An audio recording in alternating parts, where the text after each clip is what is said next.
Struggling to decide which visualization to use in your report, picking a theme, choosing which design elements to include, and how to arrange everything on the page itself. I'm here to talk to you today about how Copilot can help you tackle these challenges head on, making report building easier and more efficient than ever.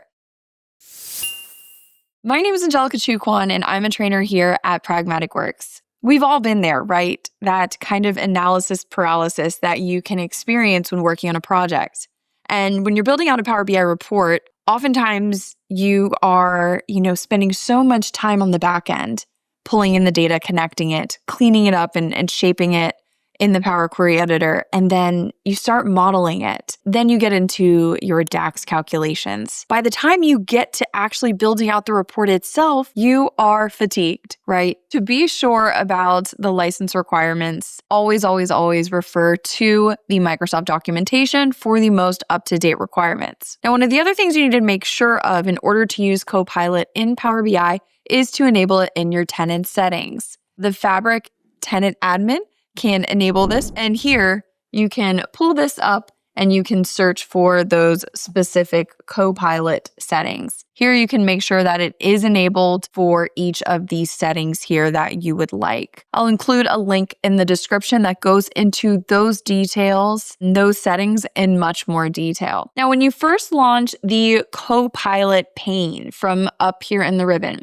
again, I'll include that documentation in the description to help further explain that setup process. But you will possibly have to designate that workspace that Copilot is enabled in. First, we have our AdventureWorks data set here. Quick overview of our model here. We have our fact internet sales table connected to our product on product key. We have it connected to our customer dimension here. And we also have our dim date connected and our sales territory table. So we have all of these tables connected here on those key columns to build out the relationships, so that we can then better work and visualize our data. For this video, I'm going to focus on how Copilot can help you with the visual aspects of your report and choosing visualizations and arranging things on the page. For more on using Copilot in Power BI, be sure to check out our full course video on our YouTube channel, Copilot in Power BI Beginner to Advanced, where Devin Knight is going to walk you through all of the aspects of Copilot in Power BI,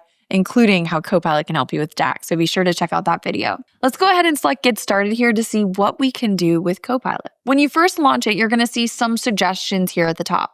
One of the first ones we see is create a new report page. The next one, suggest content for a new report page or answer a question about our data. We'll explore these, but let's first start with our suggest content for a new report page. So I'm going to select this one here, give it a moment to do its thinking, cue Jeopardy music. All right. So now that the results have generated, we can see here's a suggested outline for different pages for the report. So this is interesting. Let's take a look. The first one here we can see is customer demographics, and it says to create a page to analyze customer demographics, including age, gender, marital status, and yearly income. This information is all based on the data we have collected about our customers. So we could choose to hit create right now and watch it generate a new page for us, or we can click edit to edit the content in the suggestion. Let's go ahead and hit create here and take a look before we explore some of those other suggestions. Now, in just a moment, you're going to see it's going to generate a full report page for us based on that suggestion of the customer demographics and the information that was provided. It even gives us a background. So let's take a look at this here, see and discuss some things we might want to kind of change or modify based on what it has done. You can see here it does have the format text box here, or formatting fields for our text box here, and our filter that we can go in and modify here. But I'll leave this alone for now. So for this customer demographics page, I'm going to get rid of a couple of things here since we are using Copilot just to kind of expand the report page so we can take a look at this in more detail. So it looks like it's given us a couple of visuals here, a card showing average yearly income, interesting, and our count of customers overall. So have about 18,000 customers. You can see here, it's also given us here a line chart, if you will, here of our yearly income by age. Now, we can explore some of these other visuals. We've got a pie chart here, which isn't really giving us great information here because it's distributing it, showing us that distribution by two groups, which we know and they're two equal groups. So it's really not not a great visual to use in this case. Customer distribution by marital status is a little bit better. It's a little bit more improved. So you can see it gave us two slicers here, marital status and gender. Now, again, this was based on that suggestion. It's letting us know that that's done. It's telling us here what it did. It's giving us a summary of that, which is interesting here. You can react to it. You can say whether this was helpful or not helpful here. Let's go back to a couple of these other ones here and take a look at how we can explore this. So the next one here is sales performance. I'm really interested in this one. So we can create a page to evaluate sales performance over time, including total sales, order quantity, and discount amounts. That's interesting. We also have product analysis here. Create a page to analyze product performance, including product cost, list price, and sales amount by product. I'm going to go ahead and check out our sales performance here. Let's go ahead and create this one. And then we'll take a look at one more example here in just a moment. So you can see how easy this is to quickly build out these report pages. Now, is it perfect? No, by no means is perfect. It is not without flaw. But when you are stuck in a design funk and you're having trouble making those decisions, this can be a great jumping off point for you to get started.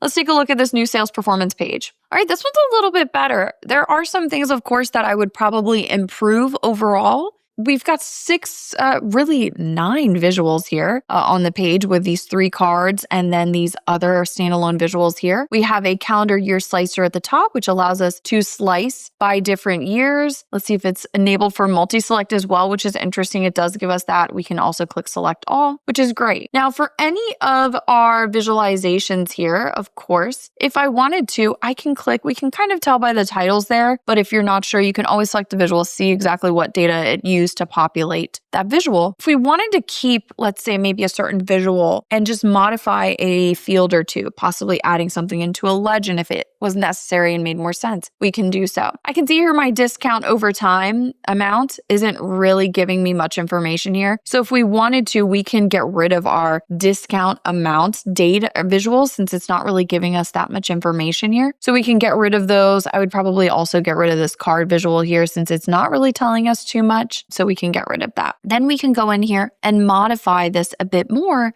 and space things out and give it a little bit more order to the page.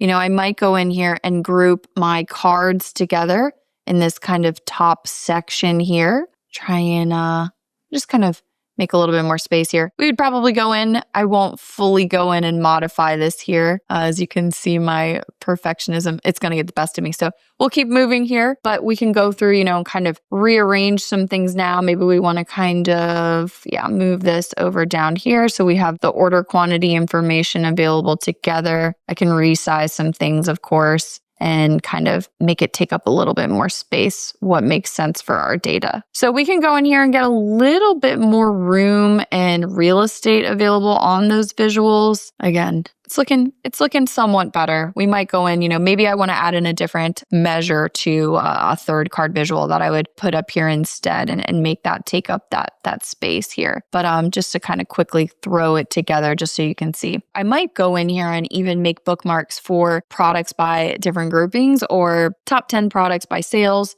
or something like that, just so then we aren't seeing every single product here.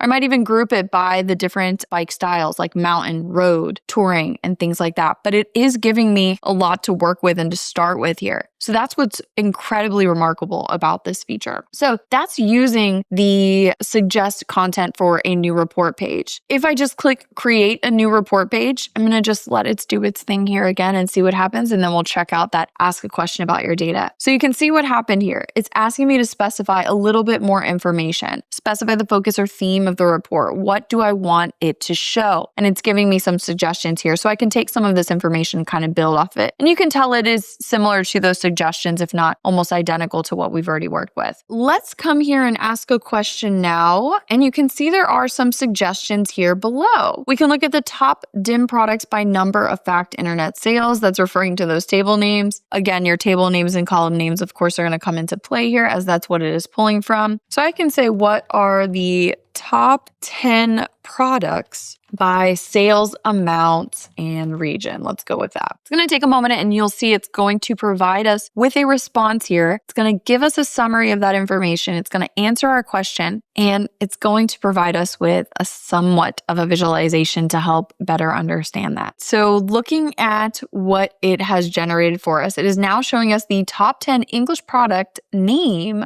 by total sales amount and sales territory region. So you can see here, it's interesting what it has returned to us. And you can see it's giving us an explanation here about how Copilot arrived at this. It shows exactly what we asked and it shows the data that was used. And then it shows the filters that were applied to this.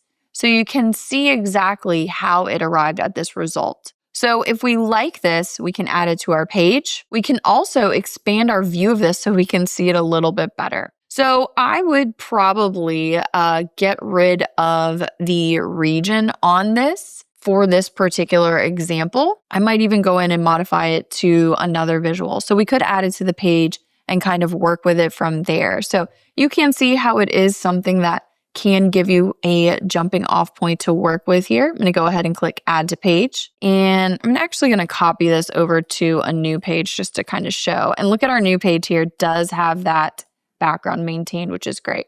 So you can see this information, there's a lot here. I would probably go in and create either a bookmark view. We could easily achieve this here also by getting a slicer at the top if we just wanted this information on the page and adding from our data pane here. Let me go ahead and collapse some of these. I can go over to my sales territory region and add, or sales territory table and add sales territory region to the visual. Then in the format pane, I can go ahead and say, let's actually change this to a tile. So then on the visual itself, we can go back into our build section and I would get rid of that from the legend. And then now get rid of some of these panes here again.